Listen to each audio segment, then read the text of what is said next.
आज की हमारी वीडियो है डक्की भाई की कंट्रोवर्सी के बारे में, जो आजकल काफ़ी ज़्यादा सोशल मीडिया पे वायरल हुई है।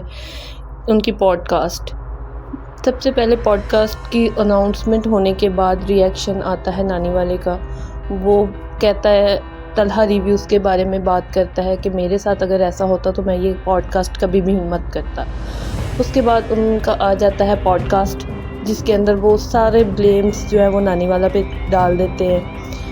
इस ब्लेम्स के बाद आता है दोबारा से रिएक्शन नानी वाले का, जिसमें वो कहता है कि ये सब जो मैंने किया वो सिर्फ़ और सिर्फ डक्की भाई के कहने की वजह से किया। अब मैं फंस गया हूँ, अब मुझे बताएं मैं क्या करूँ। उसके बाद रिएक्शन का वेट करते हैं अवाम के। रजब भट्ट का रिएक्शन या किसी और का रिएक्शन आएगा, फिर उसी रजब भट्ट का रिएक्शन आता है। वो अपनी टिकटॉक लाइव में उस होने वाली पॉडकास्ट के बारे में बात करते हैं।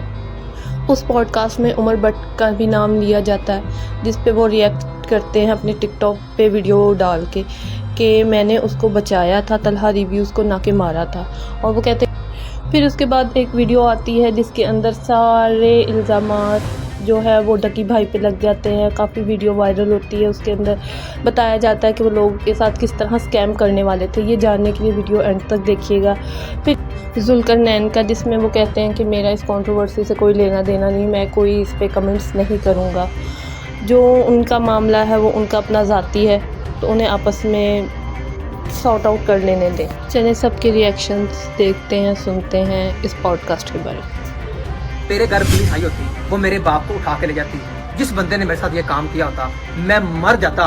खुदा की कसम, मैं मर्द का बच्चा हूँ, मैं उसके साथ कभी सुलह ना करता।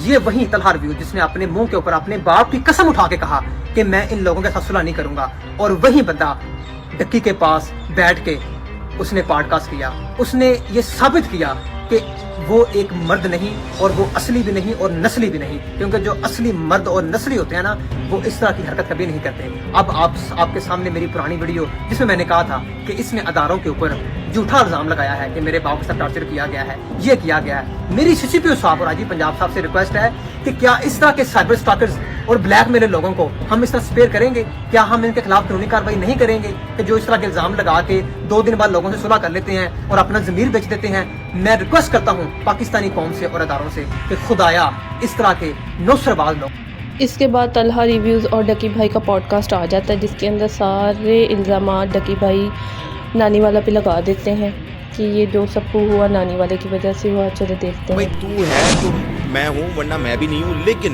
इसको प्लीज कर ले। मेरे पे बहुत ज्यादा प्रेशर सारों ने डाल दिया कि यार इसको खत्म करो, इसको खत्म करो। मुझे पता है इनसाइड द वीडियो में हूँ, मुझे पता है। कोर्स में भी अनाउंसमेंट भी आप ही हो। जब कोर्स ही ठीक नहीं और पूरा अपलोड ही नहीं है, तो बात वही आएगी कि आप पैसे लेके लूट रहे हैं। अब मुझे आप ये बताओ कि मेरे घर बंदे तुसी भेजे सन, नानी वाले ने या किन्ने भेजे? वकीलों से, पुलिस से, एफआईए से। अच्छा, ठीक है, तो मेरे बारे में तलहा पे तुम भी एफआईआर दो, तुम भी केस करो। सबको पता है। ठीक है, कहता कि भाई नानी वाले को पावर दिखानी होगी पूरे पाकिस्तान को। अब नानी वाला सामने आएगा, मैं रजब और तुम चलते हैं, हम लोग जाके सुलह कराते हैं। अच्छा सही बताऊं तो रजब भी इस बात पे एग्रीड था। मैंने कहा मैं अगर तलहा से मिलूंगा ना, नदीम मेरे पीछे लग जाएगा। अब इसमें मेरी फैमिली का क्या कसूर है भाई? हैंड ग्रिपर होता है करंट वाला, उससे करंट लगाते रहे हैं यार। मतलब फाइनल चीज ये है कि आप लोग रिफंड कर रहे हो, चाहे उसमें हफ्ता लगे, महीना लगे, 2 महीने लगे, मैं खुद सबको प्रोसेस करवाऊंगा रिफंड। मैं अभी अल्लाह को हाजिर नाजिर करके मैं आपको ये बात बोल रहा हूँ ऑन पॉडकास्ट कि भाई मैंने नदीम को नहीं बोला कि वो किसी को भी जाके मैसेज करे। कहते को जो बंदा झूठा होता है या डरपोक होता है, कमेंट्स वो ऑफ करता है। आपने कमेंट्स ऑफ, आप एक टाइम पे शाम इसको रोस्ट करते थे फैमिली ब्लॉगिंग पे, फिर आपने शुरू कर दी। इसके बारे में आपको क्या कहना? लेकिन आप, मेरा ख्याल उसकी वाइफ को भी टारगेट किया था आपने। Family blogging will end in 2025। I apologise for that and it will not happen from my side again.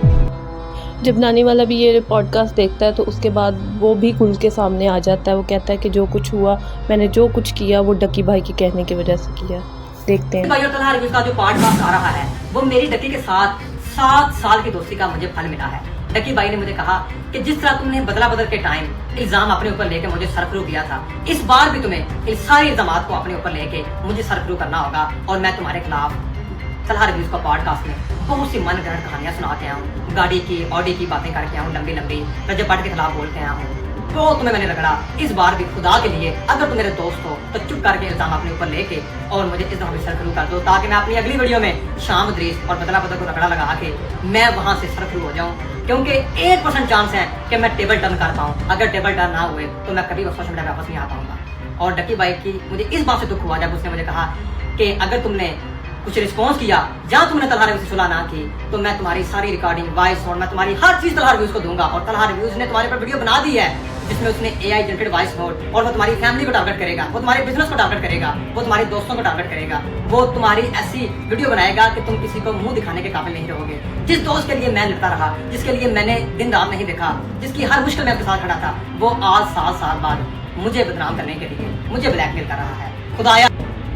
इसके बाद रजब भट्ट भी अपनी टिकटॉक लाइव पे आके इस पॉडकास्ट के बारे में रिएक्ट करते हैं। चलें वो भी देखते हैं। 1.5 मिनट का मैसेज किया हुआ है डकी को। जब मुझे नजर आया कि यार उसको हेट मिल रही है, मैं वो मैसेज सुना भी सकता हूँ। इसमें मैंने कहा भाई हर चीज़ कहीं बढ़ती बढ़ जाए, मैं अल्हम्दुलिल्लाह मैन ऑफ वर्ड्स हूँ, मैं अपनी जुबान पर खड़ा रहूँगा। सिर्फ ये ना कहीं कि आओ जी चलें और फलाने बंदे से माफ़ी मांग के आते। मैं कहा ये काम नहीं होना, बैक ऑफ वाला काम मेरे अंदर नहीं है। मेरा चैनल बढ़ जाए, लुट जाए, व्यूअरशिप मर जाए तो बनौबिल्ला अल्लाह की ज़ात ना चाहे तो ये काम हो नहीं सकता। लेकिन अगर हो गया तो मैं फिर भी नहीं जाना कि हाँ जी आज मैं आ गया हूँ, मेरे साथ पॉडकास्ट कर लो, मुझे माफ़ कर दो। मैं या मर जाऊंगा तो क्या मार देंगा धमकाना, तो एटलीस्ट कंफर्मेशन करता, मुझसे कॉल करवाता, मुझसे कसम उठवा लेता या खुद अपनी कानों से अपनी आंखों से देखता, तो फिर वो यकीन करता। ऐसे क्या यकीन करने वाली बात है। और रही बात वो नदीम बेचारे की, हर दफा उसको काम कहने वाला डकी साहब होते हैं, इसको मारते, इसको फलाना, इसको धमकाना। जब वो यारी दोस्ती निभाता है, वो इंप्लीमेंट चीजों को कर लेता है, तो ये हमेशा बैक ऑफ कर देता है। तो ये अच्छी बात नहीं है, ये मर्दों को ये चीज सूट नहीं करती। थोड़ा सा अपने आप को चेंज करो, या तो अगर आप इतने ही फैमिली ओरिएंटेड आप हो ना, तो फैमिली में ही रहा करो, यारी दोस्ती करो ही ना, बाहर निकलो ही ना। अगर यारी दोस्ती करते हो तो निभानी भी आपको आनी चाहिए। ये मेरी आपको सजेशन है। वैसे अब तो आपकी उम्र नहीं रही सजेशन लेने वाली, लेकिन स्टिल अब मेरे भाई थे, मेरे भाई हैं, भाई रहेंगे। आपने जो भी मेरे बारे में कहा, जो डकी ने कहा सच है, डकी ने जो मेरे बारे में नदीम के बारे में कहा सच है, मान लो, कोई फिक्र नहीं, कोई रौला नहीं। हाँ मेरा था सारा वादा, मेरा ये 60 लाख बंदा मुझे सब्सक्राइब करके बैठा हुआ है, 40,000 बंदा लाइव देख रहा है, मेरा आप सबसे वादा है, मैं ना इनमें से किसी एक के साथ कभी बैठूंगा, ना खाऊंगा, ना पीऊंगा। पॉडकास्ट, दोस्ती यारी, जफ्फियां बहुत दूर की बात।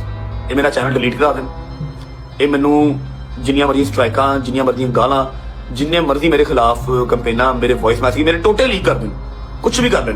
मैं लेट डाउन होके कभी भी ये 2-4 बंदे जो मेरी फिंगर टिप्स पे है ना, जिन्होंने पर्सनल ग्रज मेरे साथ निकाला हुआ बगैर मुझसे मिले हुए, मैं ना कभी मिलांगा, ना कभी सुलह, ना कोई सफाई, ना कोई खान पीन, ना जफ्फियां, ना पॉडकास्ट, ना इंटरव्यू। बस मेरा ना इनसे लेना ना देना। कहीं नजर आ गए तो वो बात की बात है। लेकिन आप क्या कह रहे हो बैठ के जी एक तरफ कि जी मैं अपने प्यो का नहीं देखूंगा, पीछे हटा, 3 दिन बाद जफ्फियां पे आ गई। वो तुम भाई हो, डड्डू हो। डकी मेरा भाई है, मेरा भाई था, मेरा भाई रहेगा। हाँ हमारा। अब मैं आपको बात बताता हूँ, मर्द की निशानी क्या है। जिसने अपने घर में क्लेश नहीं डलवाना, वो इधर से सुन के रिएक्शन नहीं देता, वो इधर से सुनता है, इधर से सारा चीज को एनालाइज करता है, फिर इंप्लीमेंट करता है। अब जितनी मुनाफिक फील्ड ये है, चाहे वो film industry, drama industry, YouTube industry, TikTok industry, जितने मुनाफिक ये लोग हैं, आपको लगता है कि मैं डकी के बारे में कोई ऐसी बात किसी को कही होगी, उसके सब्सक्राइबर बढ़ रहे हैं, सही है, ठुकने दे, उसको ठुकने दे। कुरान उठाने को तैयार हूं कि मैंने किसी एक सिंगल पर्सन से ऐसी बात नहीं की जिसने ऐसे कहा यार बुरा हो रहा है। अवाम को एटलीस्ट देखना चाहिए कि यार वो उस टाइम पे वो क्या था। अभी ही गॉट चेंज, उसकी फैमिली है, तब उसका कंटेंट कुछ और था, अब कुछ और है। और पहले जाके एक बार वेबसाइट को देख तो लो। स्कैम किसे कहते हैं? आपने फीस दी और आप वेबसाइट में गए, वहां पर अंदर कुछ भी नहीं पड़ा हुआ, ब्लैंक है। हमने तो हर चीज प्री रिकॉर्डेड डाल ली है, प्री रिकॉर्डेड डाल के फिर फीस लिया, तो ये क्या स्कैम हुआ। आप 4 लोगों की बातें और 4 जो क्रिमिनल माइंडेड लोग हैं जिन्होंने डे 1 से बच्चों की रिकॉर्डिंग की हुई, नदीम है, डकी है, ये बच्चे ही हैं, ये सारे बच्चे ही हैं, उनकी रिकॉर्डिंग करके रखी हुई है। ये तो डकी के बारे में बात कर रहा था जी। मिस्टेक हो जाती, बस ऐसी बात नहीं। डकी को ये पॉडकास्ट देना चाहिए था, जो देख के आया देना चाहिए था। वो बच्चा इससे बात कैसे कर रहा था? और मैंने ये फील किया, मैंने आपको बताया, तो उसके बोलने का अंदाज ही बदल गया। मेरी माँ पॉडकास्ट देख रही थी, मेरी माँ ने क्या गल किस तरह करता है डकी ना, तू तड़क करके गल कर रहे वो सीनियर है, तू तड़क करके अपनी इज्जत खुद खराब की है, ठीक है, मैंने नहीं। मैंने इसको जो मैसेज किया हुआ था, मैं इसके साथ सदा बहार खड़ा रहता, लेकिन इसने ना उस मैसेज का रिप्लाई किया, ना कोई रिएक्शन दिया, और टक करता जाकर गोदी में बैठ गया उनके, मुझे माफ कर दें, मेरे 2.5-3 लाख सब्सक्राइबर गया ना, मैं अपने दोस्तों को गंदा करता हूँ, वो वापस ले आए। तो यार अगर वो आता है तो मेरी रिक्वेस्ट रजब फैमिली से, जाके इसका 2.5-3 लाख सब्सक्राइबर पूरा करवा दो, वही ना हो फिर चौक में खड़ा होकर डांस कर देगी, ठीक है, दिल का छोटा। इस पॉडकास्ट में तलहा रिव्यूज़ उमर बटकिया ने भी नाम लेते हैं कि वो कुछ गुंडों के साथ आए और मेरे स्टूडियो को तोड़-फोड़ की और मुझे मारा, जिसके जवाब में वो भी अपने टिकटॉक पे वीडियो अपलोड करते हैं। चले वो भी देखते हैं। सारा कुछ ड्रामा, ये सारे मिल के आप लोगों को समझ लगी होगी आपको मैं क्या कहना चाह रहा। कुछ इनका फड्डा नहीं है, ठीक है, कोई फड्डा नहीं हो रहा भाई। अगर इनका फड्डा हो रहा तो मैं कहता हूँ या तो तला रिव्यूज़ ड्रामे कर रहा था, ठीक है, सीधी सी बात है, या तो तला व्यूज़ के लिए कर रहा है, अगर नहीं कर रहा तो बड़ी कोई गंदी औलाद है तला, कि जिसके बाप को एक दिन पहले किसी ने मारा, करंट लगाया और सीधे उससे दो दिन बाद व्लॉग में हंस रहे हैं, खेल रहे हैं, पॉडकास्ट कर रहे हैं, व्यूज़ लेने के चक्कर है। पहले तक ये 14 साल सिर्फ टिकटॉक पे थे, ठीक है, टिकटॉक पे वीडियोस डालते थे, जैसे ही देखा व्यूज़ आ रहे हैं, ठक वीडियो डाली है इसने यूट्यूब पे। सब कुछ फेम का चक्कर है भाई, सबको व्यूज़ चाहिए, किसी को ऐसे चाहिए, किसी को वैसे चाहिए। तो भाई आवाम से मेरी गुजारिश है, इनके ड्रामे से करो बंद, ठीक है। डकी को आप लोग अनसब्सक्राइब करी जा रहे हो, ये जो तला को आप लोग सब्सक्राइबर्स दे ही जा रहे हो ना, इसको भी ज़रा अनफॉलो करना शुरू करो ना, ठीक है, ताकि आप लोगों को अब आधे से ज़्यादा पाकिस्तान को इसकी असलियत का पता लग गया हो, ठीक है ना। इसे मैंने मारा, मुझे ज़िंदगी में पहली दफ़ा अफसोस हो रहा है कि मैंने इसे क्यों नहीं मारा। अब इसने एक नया पॉडकास्ट चला दिया, उसके अंदर मेरा वॉइस नोट चला रहा है जहाँ मैंने इसे बचाया। मुझे समझ नहीं आ रही मैंने इसे मारा या मैंने इसे बचाया, मुझे जेन्युइन समझ नहीं आ रही। और अगर मुझे को दुख हो रहा है कि मैंने इसे क्यों नहीं मारा, ठीक है, एक नंबर का झूठा हलफ उठा के मैं कहता हूँ ला इलाहा इल्लल्लाह मुहम्मद रसूलुल्लाह, इससे मैंने हाथ में नहीं था लगाया। और जिस चीज़ का मुझे बहुत अफसोस है कि मैंने इसे क्यों नहीं मारा, मैं जेन्युइन कह रहा हूँ, मुझे बहुत अफसोस है। ये भाई आपकी गालियों के भी काबिल है, ये सबकी मार के भी काबिल है। ऐसे घटिया लोगों से बचो जो सिर्फ व्यूज़ लेने के लिए आवाम को माँ बहन एक करवा रहे हैं सबकी, ये वो ब्ला ब्ला ब्ला। ऐसे घटिया लोगों का बाइकआउट करें। इसके बाद आते हैं सोशल मीडिया पे काफ़ी ज़्यादा वायरल होने वाली वीडियो के बारे में। इसमें बताया जाता है कि किस तरह डकी भाई इस कोर्स के ज़रिए लोगों को लूटना चाहते थे, स्कैमिंग करना चाहते थे, उनके अकाउंट की डिटेल लेके उनके अकाउंट्स को खाली करना चाहते थे।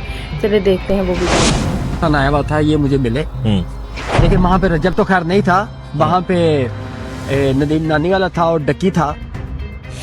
वहाँ पे मैं इनकी डिस्कशन सुन रहा था, ये मुझे कह रहे थे कि आपकी कंपनी है, उसकी वेबसाइट है, हमें उस वेबसाइट की एक्सेस चाहिए। मैंने कहा आपने क्या करनी है? उसने कहा जी वो जो वहाँ से आपसे कुछ ऑनलाइन बुकिंग करते हैं या परचेसिंग करते हैं, हम उसमें फंड ट्रांसफ़र करेंगे, या हम उससे आपके यानी कि कोई बंदा आपसे परचेसिंग करेगा, कुछ चीज़ करेगा, तो आपके पास ना डाटे आएंगे डेबिट कार्ड के और एटीएम्स कार्ड के, क्रेडिट कार्ड्स के।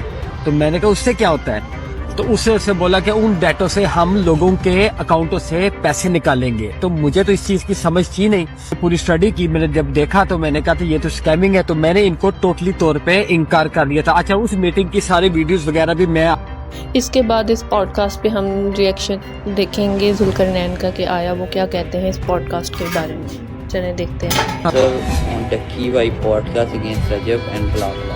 यार मैं इस बारे में नो कमेंट्स करना चाहूँगा, बिकॉज ये उनका पर्सनल मैटर है, तो मैं कोई नहीं होता उनके मतलब बिला वजह में कोई प्रेडिक्शन करने वाला। तो ये उनका पर्सनल मैटर है, डकी जाने, रजब जाने, नानी वाला जाने, या फिर तला जाने, ये उनकी बात है। मैं बिला वजह अपनी टांग नहीं अड़ाऊंगा, ना ही मुझे इस मुतालिक बोलकर व्यूज़ चाहिए, ठीक है। मैं अपना काम करता हूँ तो मुझे अपना काम ही करते, नो कमेंट्स।